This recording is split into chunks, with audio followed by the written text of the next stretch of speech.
All right, so I've posted this car on a few reels and I guess YouTube shorts, and I always get a bunch of questions about it, so I wanted to make a video.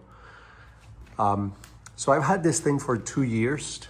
I bought it as a 50,000 mile example of a Ford LTD, and so when I was little, this was our family car. So my mom had one of these that she would take us to school my entire childhood.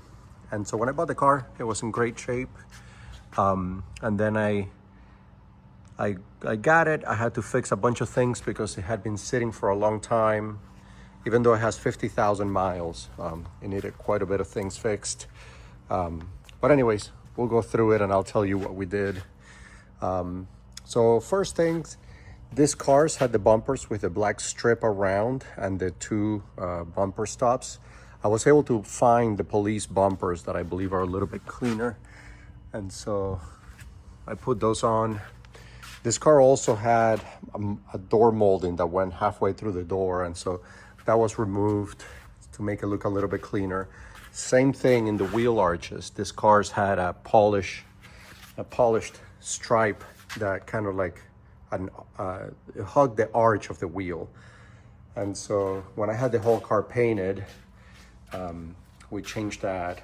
You can't really tell right now because of how bright it is, but the paint is actually pearl white. It's a Mitsubishi pearl white, actually. It's a color that I always liked in the 90s. It has a ton of pearl. But you know, white cars don't look great on video. Anyways, I've had two separate sets of wheels on this car. This is my second set of wheels. So these are Detroit Steel Ambassadors. So 18 by 90 in the front with the 245, 45, 18. And then in the back, it's a 20 by 11 with a 285, 30, 20. As far as the suspension, is sitting on Viking coilovers in the front.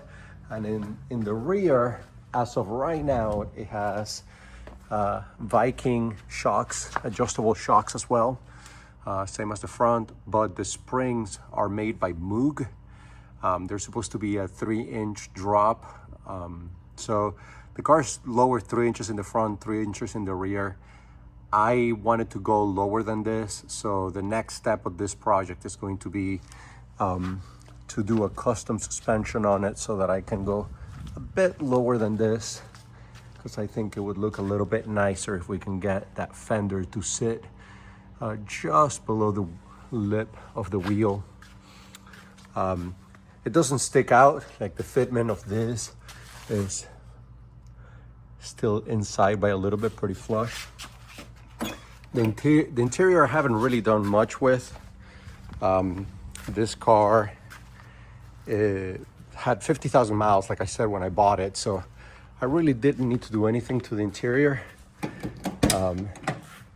We're in Florida, so don't mind my dehumidifying pack.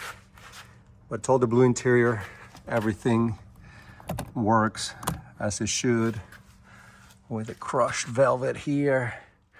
I did do quite a bit of music, so it has 4 6x9s in the deck. It has the 6.5 on the front doors.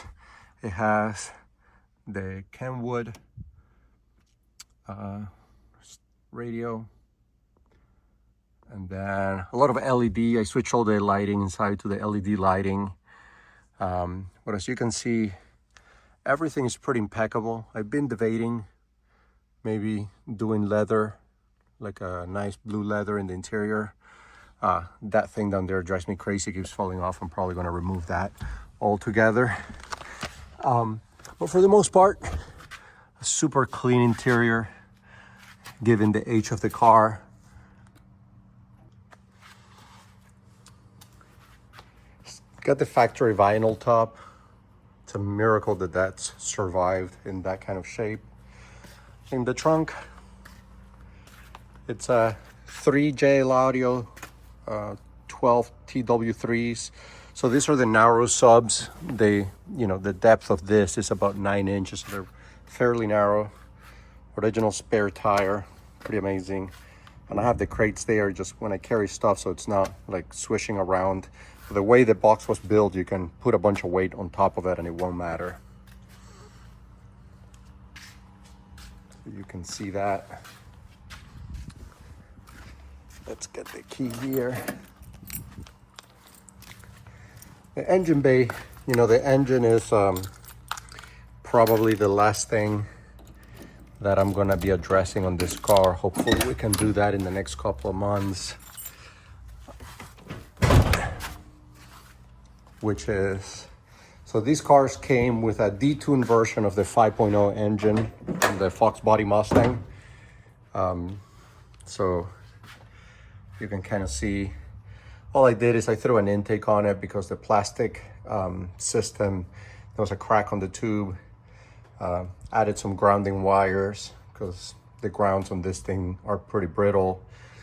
We've had to do some brakes, fuel pressure regulator, just normal maintenance stuff basically that kind of it needed in order to be roadworthy. And of course upgraded the alternator. These come with like a very weak, I think it's like a 55 amp alternator or 60 amp alternator. So upgraded that. I believe that's 110 amp that we went with, just so that we can have the music with no worries of losing the battery if we're listening to it. We got our hood ornament, that's all factory. The front bumper is also the police bumper, but in the police bumper, they left these two black stops. And what I've been told is that those are actually taxi bumpers, and that, or those are rather, that's the police bumper, but there is a taxi bumper that doesn't have the holes for those. And so I am in the hunt for that. But there you have it. Let's see if we can start her up.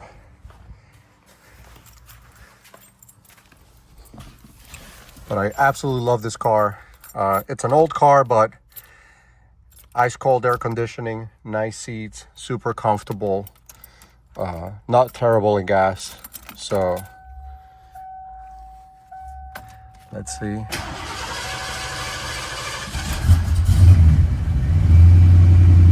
And there she is. She runs no problem.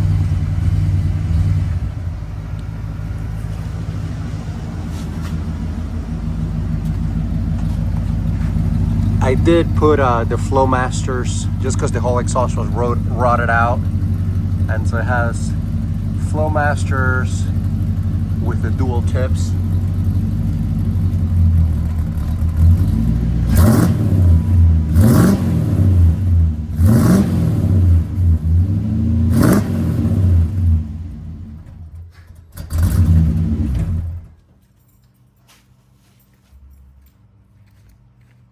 And so there she is. That is the 87 Ford LTD. Arguably, I think, one of the cleanest ones that exists today. Thanks for watching. Make sure you subscribe if you want some updates. Like I said, we're going to be working in the suspension in the next couple of weeks. And I think that's really going to transform this from like a really nice classic car to look at to something that's going to blow people's mind when they see it going down the road. Cheers.